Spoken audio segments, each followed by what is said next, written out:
Hi ನಮಸ್ತೆ, welcome back to my YouTube channel.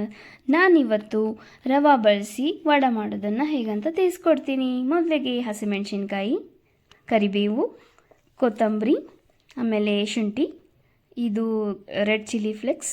ಈಗ ಒಂದು ಪಾತ್ರೆ ಇಟ್ಕೊಂಡು ಅದಕ್ಕೆ ಸ್ವಲ್ಪ ನೀರು ಹಾಕೋದು. ಸ್ವಲ್ಪ ವಾಲ್ಯೂಮ್ ಲೋ ಇರಲಿ. ಸಿಂಪಲ್ಲಾಗಿ ಫಟಾಫಟ್ ಅಂತ ಮಾಡ್ಕೊಳೋದು. ನೀರು ಹಾಕೋದು. ನೀರು ಹಾಕಿ ಒಂದು ಸ್ವಲ್ಪ ಬಿಸಿ ಆಗಲಿ. ನಂತರ ಅದಕ್ಕೆ ರೆಡ್ ಚಿಲ್ಲಿ ಫ್ಲೇಕ್ಸ್ ಹಾಕಬೇಕು.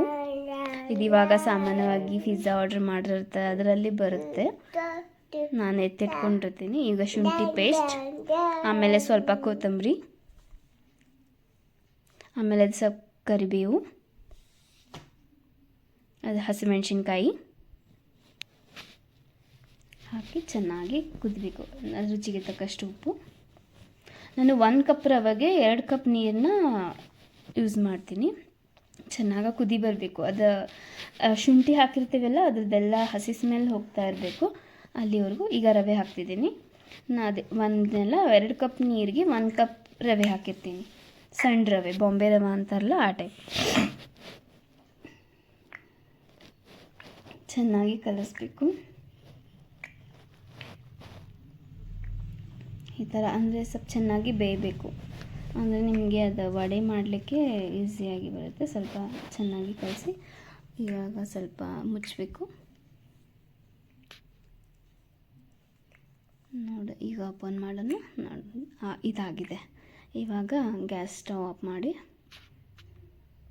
ನೋಡಿ, ಈ ಥರ ಚೆನ್ನಾಗಾಗಿದೆ ಅಲ್ವಾ? ಓಕೆ, ಇವಾಗ ಒಂದು ಪ್ಲೇಟ್ನಲ್ಲಿ ಹಾಕ್ಕೊಂಡು ಒಂದು ಸ್ವಲ್ಪ ಎಣ್ಣೆ ಹಾಕಬೇಕು. ಈ ಥರ ಒಂದು ಸ್ವಲ್ಪ ಎಣ್ಣೆ ಹಾಕಿದರೆ ಅಂದರೆ ಅದು ಕೈಗೆ ಅಂಟ್ಕೊಳ್ಳೋದಿಲ್ಲ. ಇದು ವಾಯ್ಸ್ ಯಾರ್ದಂತ ನೀವು ಕೇಳ್ತಿರ್ಬೇಕು. ಇದು ನನ್ನ ಮಗನ ವಾಯ್ಸು. ಯಾವಾಗಲೂ ವಿಡಿಯೋ ಮಾಡ್ತಾ ಇರಬೇಕಾದ್ರೆ ಸ್ವಲ್ಪ ಅವನು ಮಾತಾಡ್ತಾನೆ ಇರ್ತಾನೆ.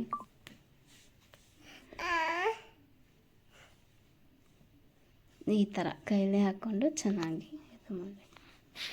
ನೋಡಿ, ಈ ಥರ ಮಾಡ್ಕೊಂಡು ಇಟ್ಕೋಬೇಕು.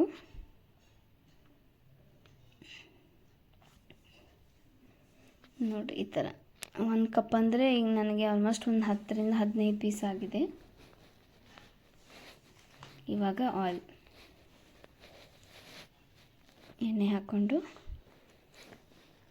ಲೋ ಫ್ಲೇಮಲ್ಲಿ ಚೆನ್ನಾಗಿ ಸ್ಲೋ ಆಗಿ ಇದು ಇಟ್ಕೋಬೇಕು. ಇವಾಗ ಒಂದೊಂದಾಗಿ ಬಿಡ್ತೀನಿ. ನೋಡಿ, ಚೆನ್ನಾಗಿ ಕಾಯ್ದಿದೆ. ಈಗ ಒಂದೊಂದಾಗಿ ಬಿಡ್ತೀನಿ. ಇದು ಏನಾದರೂ ಜಲ್ದಿ ಆಗುತ್ತೆ, ಫಟಾಫಟ್ ಅಂತ ಎಮರ್ಜೆನ್ಸಿ ಕೊಬ್ಬರಿ ಹಾಕಿ ಚಟ್ನಿ ಮಾಡ್ಕೊಂಡು ಅದ್ರ ಜೊತೆಗೆ ತಿನ್ನಬೇಕು. ವಾವ್, ಸೂಪರ್ ಆಗಿರುತ್ತೆ. ನೋಡಿ ಹೇಗೆ ಬಂದಿದೆ ಫ್ರೆಂಡ್ಸ್. ನೋಡಿ, ಚೆನ್ನಾಗಿದೆಯಾ ರವೆ ವಡೆ. ಇದು ಈಸಿಯಾದ ರೆಸಿಪಿ. ನನ್ನ ರೆಸಿಪಿ ನಿಮಗೆ ಇಷ್ಟ ಆದರೆ ಲೈಕ್ ಮಾಡಿ, ಶೇರ್ ಮಾಡಿ, ಮತ್ತು ನನ್ನ ಮುಂದಿನ ವಿಡಿಯೋಗಾಗಿ ಬೆಲ್ ಐಕಾನನ್ನು ಕ್ಲಿಕ್ ಮಾಡಿ. Thank you. ಬಾಯ್. ಮತ್ತು ಹೇಗೆ ಅನಿಸಿದ್ದೆ ನನ್ನ ವಿಡಿಯೋ ಅಂತ ಕಮೆಂಟ್ ಸೆಕ್ಷನಲ್ಲಿ ಕಮೆಂಟ್ ಮಾಡಿ.